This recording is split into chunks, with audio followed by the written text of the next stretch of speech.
acobertamento ele já começou no próprio dia 20. Porque os americanos chegaram lá no dia 20. Já também. Já, por quê? Porque o fenômeno, Tá. ele já estava sendo avistado alguns dias antes, no sul de Minas Gerais. Então, muita gente relatando aqueles objetos em forma de submarino. Já tinha outros relatos, então, na região. Tinha. E aí, o que aconteceu? O NORAD detectou um desses objetos, eles, com aquela técnica de guerra nas estrelas, através de satélite, manda aquele laser no objeto, atingiu o objeto voador não identificado, e aí o NORAD entrou em contato com o Comaer, na época era o Comando da Aeronáutica em Brasília. Eles têm um telefone dedicado, porque o Brasil ele tem um acordo de cooperação nesse assunto de OVNI há muitos anos, décadas aí, com os americanos. Né? Então, sempre que acontece alguma coisa mais grave, envolvendo nave, corpos não humanos, os americanos vêm aqui e levam tudo embora. Como aconteceu no caso Varginha. Sim. E aí o que aconteceu? No dia 20, então, de 19 para 20, à noitinha ali, aconteceu o atingimento desse objeto. O NORAD ligou pro Comaer e falou assim, olha, vai cair na latitude tal, né? Longitude e longitude, que era Eloy Mendes. Que é do lado de Varginha ali. Do lado de Varginha. Só que o objeto, antes de cair, ele foi baixando. Foi quando a Eurina e o Eurico de Freitas, né, viram aquele objeto em forma de submarino soltando fumaça, que estava abalroado, estava avariado, né, e os seres provavelmente foram pulando e ficando na mata, ali na mata do Jardim Andere. Quando esse objeto caiu em Eloy Mendes, já houve toda a articulação do NORAD norte-americano, da USAF, que é a Força Aérea Norte-Americana, para que eles viessem rapidamente para cá. Chegaram em Campinas, num C-17, e chegou um avião também da NASA no aeroporto de Congonhas, em São Paulo. Isso na mesma época. Pá. E aí, de lá, de Campinas, de Viracopos, havia 2 helicópteros esperando da Força Aérea Brasileira para levar esses militares americanos para Varginha. Isso no dia 20. Agora, eu tô te falando isso com base em quê? Eu vou te provar agora tudo isso. Em 2021, a gente teve o Marcos Feres, que é esse ex-controlador de voo, que ele contou num canal aéreo, né, numa live, que ele estava lá trabalhando, de repente ele viu que um C-17 estava entrando.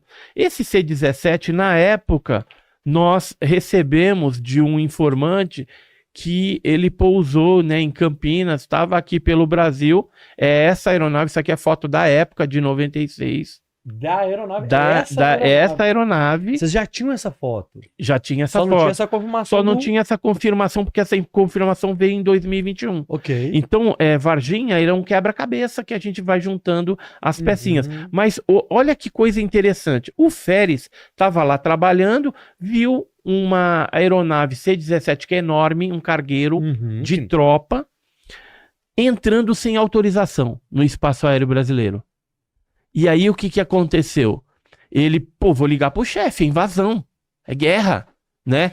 Antes que ele ligasse pro chefe, o chefe dele, que nunca vinha na operação, entra na operação e fala, Feres, tá entrando aí um esquema, não tem autorização, depois a gente vai atrás, e já tem 2 helicópteros esperando lá para levar esses militares da aeronáutica, da USAF, né, da Força Aérea Norte-Americana, para Varginha.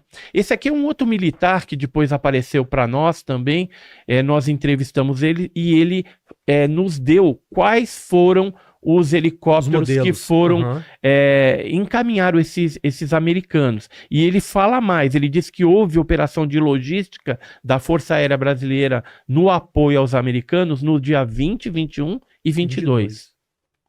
Tá, então esses helicópteros pousavam, às vezes diretamente lá na ESA, no campo de futebol. Tem gente que deu depoimento pra gente, contando esses detalhes, tudo mais. Então, assim, o envolvimento americano, ele é presente no caso e foi o que culminou, né, forçou um acobertamento tremendo. Tanto é que nós tivemos o que, no caso também, muitas pessoas que foram compradas para ficar quietas, Quietinha. né? Documentos que haviam dessas criaturas, etc e tal, até em delegacia de polícia sumiram. Pessoas que foram atacadas pelas criaturas e que tinha exame de corpo de delito e tudo mais, por exemplo, em Passos, desapareceu. Só que a gente tem esse documento porque na época o Birajara conseguiu algumas cópias disso. Eu tenho, por exemplo, essas cópias desses materiais, né? Que hoje você pedindo para a Polícia Militar lá de Passos, eles falam que não existe, que não sabe, né? Dá um perdido, mesmo a gente pedindo oficialmente através da LAI, né? E a gente simplesmente vê que o acobertamento foi muito forte. E as meninas, por exemplo, né? A Liliane, a Valquíria e a Dona Luísa, elas sofreram uma tentativa de suborno. Isso aqui foi no dia 29 de abril, elas receberam os homens de preto, 4 homens de preto na casa delas, que ofereceram dinheiro, uma grana considerável, em dólar, né, em moeda estrangeira, para que elas desmentissem que não tinham visto nada lá no terreno baldio. E depois, né, como elas foram assediadas, né, por esses homens de preto, né, elas resolveram manter a honestidade do depoimento, né? Ela falou assim, minhas filhas estão falando a verdade, não é por isso, eu sempre fui honesta, tal, não é por dinheiro que vai me comprar. E aí, numa reunião que teve em maio, na casa do Birajara, que foi uma coletiva para a imprensa, onde foi falado o resultado de 3 meses de investigação do caso, né? O caso Varginha foi em janeiro, então em abril, maio ali, a gente já estava, foi 4 de maio que aconteceu essa reunião, a gente já estava com alguns detalhes interessantes do caso e resolvemos compartilhar com a imprensa.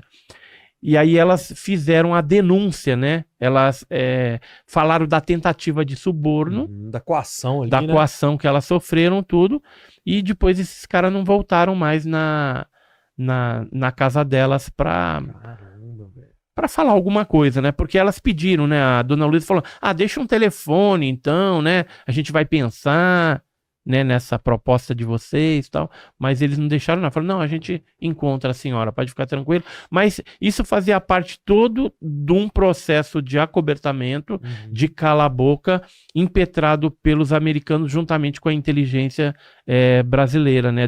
Do Exército, da Força Aérea Brasileira, que trabalharam conjuntamente nesse caso.